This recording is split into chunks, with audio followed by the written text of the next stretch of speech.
આ વિડીયોમાં જે માણસ દેખાય છે ને, મિસ્ટર મૌલિક કુમાર પ્રફુલભાઈ નાદપરા, કંઈ બાકી નથી રાખેલું એને મારી જિંદગી બરબાદ કરવામાં. પહેલાં તો ઊંચી ને ખોટી વાતો કરી, પોતાની ફેક્ટરી છે, પોતાની મેટોડામાં ઓફિસ છે, એવું કરી અને મારી પાસેથી મારા ફ્લેટ ઉપર લોન લઈને એના બિઝનેસમાં ઇન્વેસ્ટમેન્ટ કરાવ્યું. પછી એની જૂની કંપની શ્રીનાથજી ઇન્ટરનેશનલ ઓલરેડી ડેટમાં હતી, લોન્સ ચાલુ હતી, પોતાના પર્સનલ એટલા EMI, કાર લોન, એ બધું હતું. એ બધું પોતે મારા ઇન્વેસ્ટમેન્ટમાંથી ભરવા લાગ્યો. ધીમે કરી મારી પાસેથી એને 60 લાખ રૂપિયા કઢાવી લીધા ઇન્વેસ્ટમેન્ટના નામે. મારા ક્રેડિટ કાર્ડ, મારા નામે લોન્સ, હોમ લોન, બધું મારા નામે એને લેવડાવ્યું.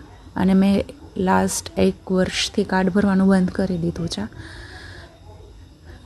એટલે મારો સિબિલ સ્કોરની દેવાઈ ગઈ છે. એના લીધે મને મેન્ટલી એટલી હરેસમેન્ટ કરેલું છે.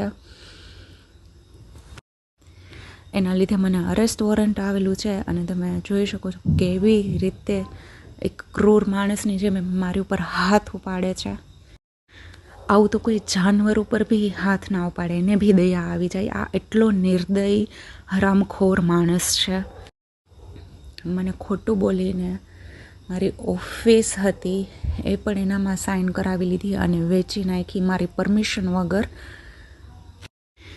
અત્યારે કાર્ડ્સ, લોન બધું ચાલુ છે મારા નામ ઉપર. અને હવે એ પૈસા આપવાની ના પાડે છે. એની ઘરવાળીનો ફોન એને મારા કાર્ડમાંથી લીધેલો છે, એનું લેપટોપ, બધી વસ્તુ એને મારા ખર્ચે કરેલી છે. અને હવે 1 રૂપિયો એ આપવાની મને ના પાડે છે.